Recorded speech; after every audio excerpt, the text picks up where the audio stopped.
Olá, chegou o grande dia. Começa agora a cobertura da TV Câmara Campinas para o segundo turno das eleições 2018 e novamente com cobertura inclusiva. Maurício Gucci está ao meu lado, intérprete de Libras, e vai repassar todas as informações. Hoje, cerca de 147 milhões de brasileiros são esperados para votar no novo presidente do Brasil, entre Jair Bolsonaro, do PSL, e Fernando Haddad, do PT. E em 13 estados, mais o Distrito Federal, os eleitores vão escolher o governador. A ordem de votação desta eleição é: primeiro o eleitor vota para governador.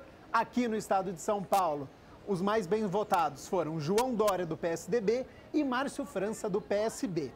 Em seguida, acontece a votação para presidente da República. Nesta cobertura especial da TV Câmara Campinas, nós vamos o tempo todo conversar com a repórter Mirna Abreu, que está ao vivo do Palácio da Justiça aqui em Campinas e vai trazer todas as informações sobre a chegada das urnas, possíveis problemas e também vai passar o clima no Palácio da Justiça, já que essa eleição foi a mais polarizada da história da democracia. Algumas informações antes de conversar com a Mirna. Embora o voto no Brasil seja obrigatório, 1 em cada 5 eleitores não foi votar no primeiro turno, uma abstenção de 29.900.000 brasileiros. A multa para quem não votou é de até R$ 3,51 por turno. Agora sim, vamos conversar com a repórter Mirna Abreu, que está ao vivo no Palácio da Justiça. Mirna, restando poucos minutos aí para o fechamento das urnas, imagino que a expectativa já esteja aí dos organizadores para buscar estes pendrives e esses votos, né? Muito boa tarde.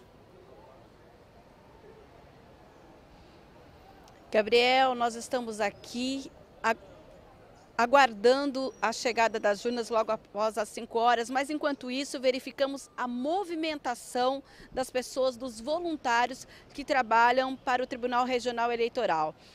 Eles saíram agora há pouco, muitos deles saíram agora há pouco com a missão de buscar as urnas nos locais de votação. As pessoas que são voluntárias, alguns inclusive, você pode ver aqui ao fundo, aguardam o momento da recepção, porque quando for logo após as 5, são essas pessoas, juntamente com os funcionários do Tribunal Regional Eleitoral, é que fazem a recepção dessas urnas. Quando nós chegamos aqui, tinha uma movimentação intensa de carros, e esses carros saíram justamente para que essas pessoas designadas a fazer a busca da urna vão até cada escola, cada seção, para fazer então esse recolhimento logo após as 5 horas da tarde. Lembrando que Campinas é o segundo maior colégio eleitoral de São Paulo, com 849.127 eleitores. Dos cartórios eleitorais, nós temos aí o maior deles, que é o cartório a zona 378, que tem aí a maior zona eleitoral, que é da região do Ouro Verde e também a região de Viracopos. O maior colégio eleitoral de Campinas é um que fica aqui no bairro Taquaral, com mais de 9.000 eleitores. Mas a expectativa aqui é que primeiro cheguem as urnas e o material do cartório da zona 33, porque são as escolas, os locais de votação mais próximos aqui ao Palácio da Justiça, assim como aconteceu no primeiro turno. Lembrando que, apesar de nós termos aqui a chamada Zona Mãe, que é a zona 33, neste ano, em função das eleições para governador e para presidente, também é diferente das eleições municipais. O material chega até o cartório eleitoral e esse material é enviado via internet automaticamente para o TRE e lá sim que é computado o resultado da votação dos campineiros. Lembrando também que neste dia do segundo turno, quem não pôde votar pode até às 5 horas procurar um local de votação para justificar ou ainda entrar no site do Tribunal Regional Eleitoral para fazer a sua justificativa online, Gabriel. Tá certo, muito obrigado, Mirna, pelas informações sobre o clima aí no Palácio da Justiça. Já já a gente vai voltar, porque a partir de 5h15, 5h20, as urnas já começam a chegar e a gente vai mostrar, que nem fizemos no primeiro turno, a chegada dos pendrives com os votos.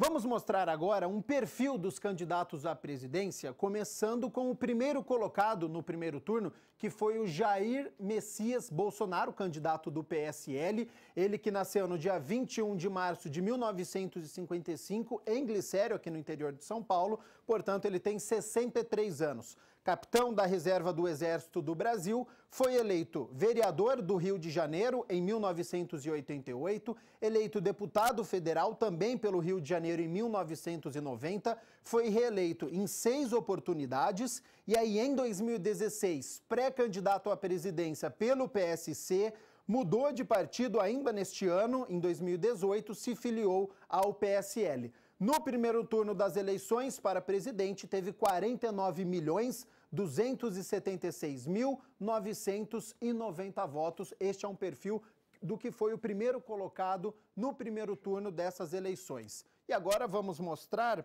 o perfil do segundo colocado do primeiro turno, Fernando Haddad, do PT. Nasceu 25 de janeiro de 63, em São Paulo, capital, 55 anos. É acadêmico, professor da USP, formado em Direito, mestre em Economia, doutor em Filosofia. Foi ministro da Educação de 2005 a 2012, prefeito da cidade de São Paulo de 2013 a 2016, lançou a candidatura à presidência em 2018. No primeiro turno, ficou na segunda colocação, obteve 31.342.005 votos. Este é o perfil dos dois candidatos que disputam a presidência. Este ano, principalmente essa eleição presidencial, ela foi cercada por ânimos aflorados por todos os lados. Muitas brigas pelas redes sociais, os famosos fake news de ambos os lados, brigas no grupo da família. Por isso, o repórter Rubens Morelli preparou uma reportagem especial sobre este segundo turno, juntamente com o cientista político, o Renato Delova. Vamos acompanhar. A eleição presidencial já está com a apuração em andamento e nós vamos conversar a respeito dessa campanha entre Jair Bolsonaro e Fernando Haddad, Jair Bolsonaro do PSL e Fernando Haddad do PT. Acho que nunca teve uma eleição tão polarizada como essa entre ditos extremistas da direita e da esquerda. Professor Renato Delova, muito obrigado mais uma vez. Como avaliar essa campanha presidencial? Foi uma campanha bem diferente do que a gente estava acostumado a ver, né? Normalmente o brasileiro ficava entre PT e PSDB, o que se divide sempre em direita e esquerda, e o que nós vimos agora é um partido muito pequeno, que é o PSL, com uma figura bastante diferente, como o candidato à presidência da República, e, do outro lado, um representante, né, o Haddad, um representante de alguém que o povo teve determinados carinhos, que criou uma relação bastante distinta do que nós estamos acostumados a ver aqui no país, que é quase que uma representação do ex-presidente Lula. Agora, essa campanha foi marcada por coisas diferentes em razão dos motivos que levaram os eleitores a votarem para um ou para outro, né? Nós não encontramos, por exemplo, uma votação pelos projetos que foram apresentados pelo Haddad, ou os projetos foram apresentados pelo Bolsonaro. Pelo contrário, nós tivemos aqui votações para o Bolsonaro, porque as pessoas estão cansadas de tudo e que se explode, e vamos votar para o Bolsonaro, que ele pode representar tal coisa, uma mudança, né, como se fosse um salvador da pátria. E, por outro lado, nós tivemos pessoas que votaram no Haddad porque tem o Haddad, né, como representante do Lula, alguém que pudesse representar as minorias, pudesse representar ou criar situações ligadas à questão social, com muito mais ênfase, com mais força, e também pudesse manter a ideia da democracia e da Constituição Federal.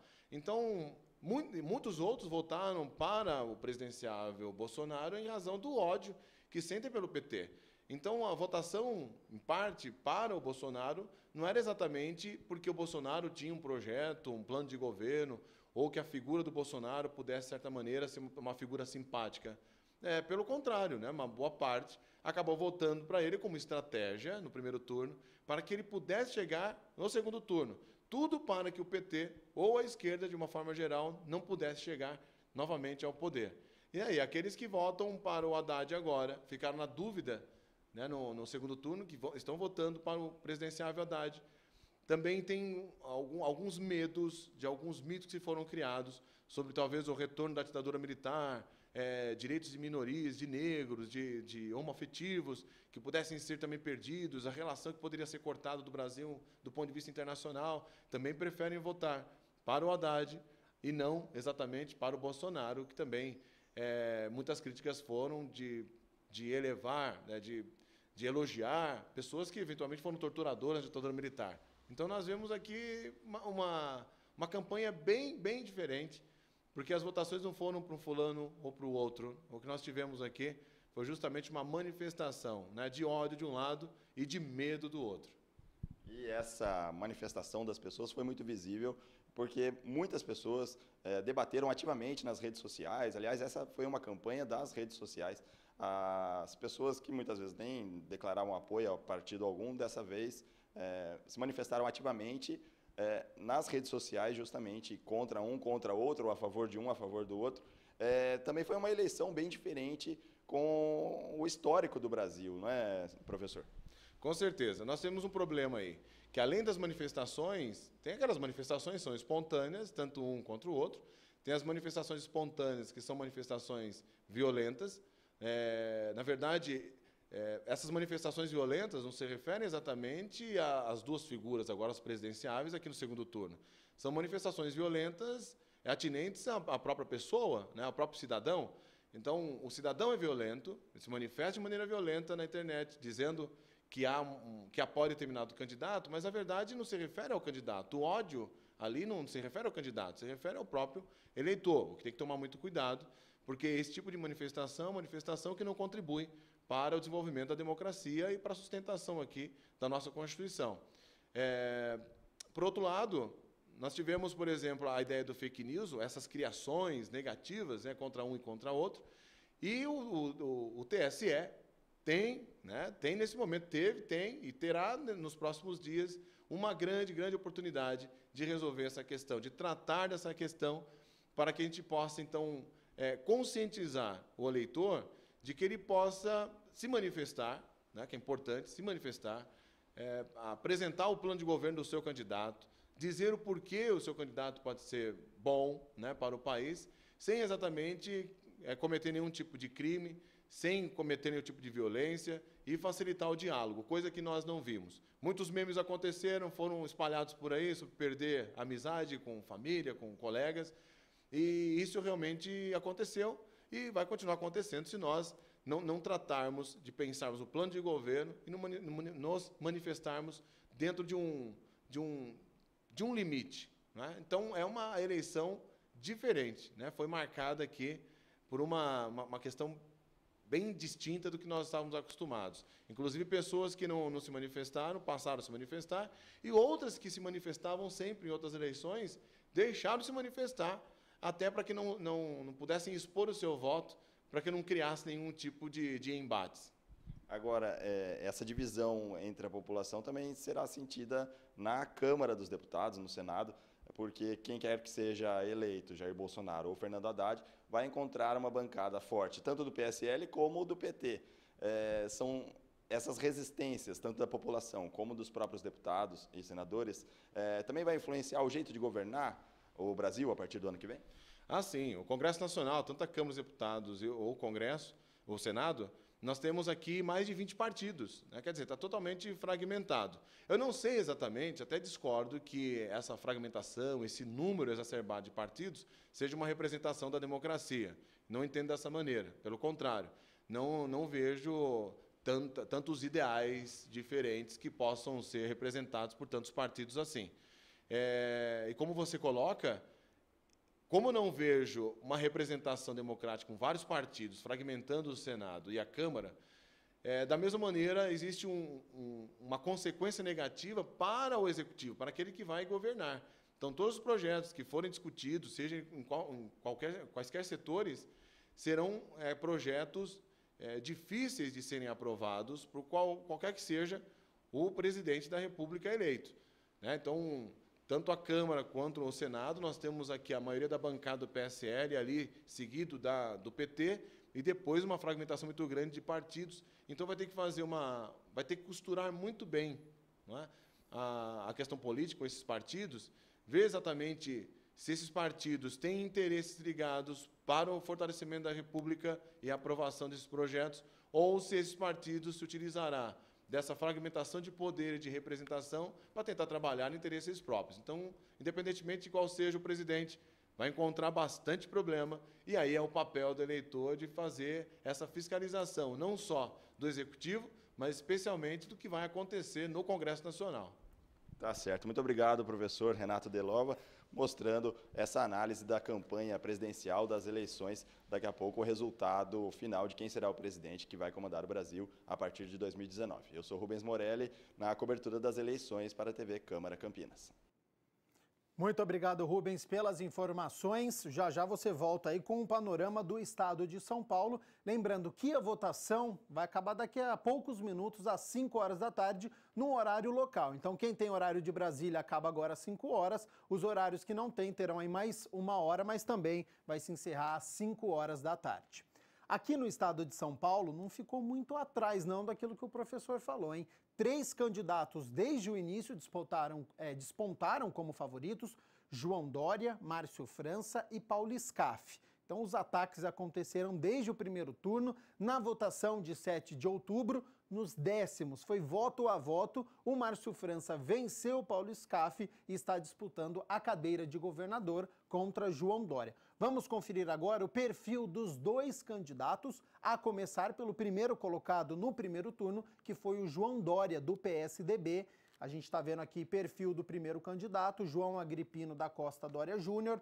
Nasceu 16 de dezembro de 1957 em São Paulo, está com 60 anos, é empresário, jornalista e publicitário, foi secretário de Turismo de São Paulo de 1983 a 1986, prefeito de São Paulo, assumiu em janeiro de 2017 e saiu agora em abril de 2018 para concorrer a uma cadeira de governador. Foi presidente também da Embratur de 86 até 88. No primeiro turno teve 6.431.555 votos. Este é o perfil do primeiro colocado no primeiro turno. Vamos acompanhar agora o segundo colocado no primeiro turno, Márcio Luiz França Gomes, do PSB, nasceu 23 de junho de 1963 em Santos, está com 55 anos, graduou-se em Direito, trabalhou como oficial da Justiça por quase uma década, foi eleito vereador em São Vicente, prefeito de São Vicente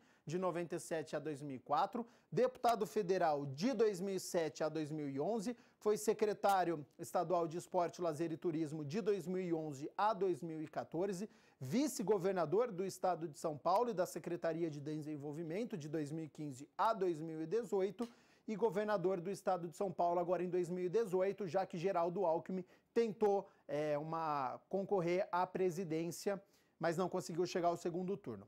No primeiro turno, o Márcio França teve 4.358.998 votos. Está aí o perfil dos 2 candidatos para governador. A apuração da votação para o governo de São Paulo vai se iniciar há poucos minutos. Então, o cientista político, o Renato Delova, faz mais uma análise agora sobre esse segundo turno do governo do estado de São Paulo. Aciono novamente o repórter Rubens Morelli. A votação para o governo do estado de São Paulo já acabou, agora as urnas começam a ser apuradas e nós vamos conversar com o cientista político, Renato Delova, para avaliar um pouco a respeito dessa campanha, dessa eleição. Essa campanha entre Márcio França e João Dória foi muito marcada por ataques e pouco por debates, né?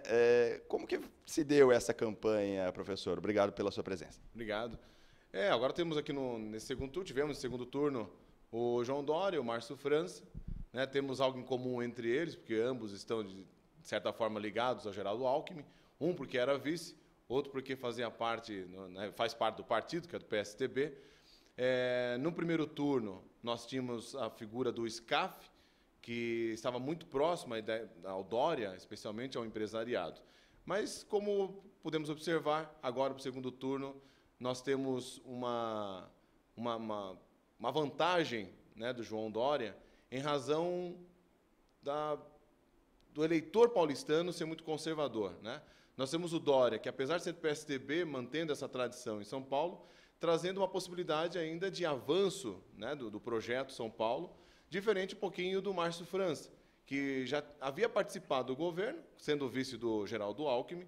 Então, ele não teve absolutamente nada durante a sua campanha de diferente, né? Ele não teve uma proposta diferente para São Paulo. Pelo contrário, foi marcado muito ataque pessoal, né, à figura do João Dória.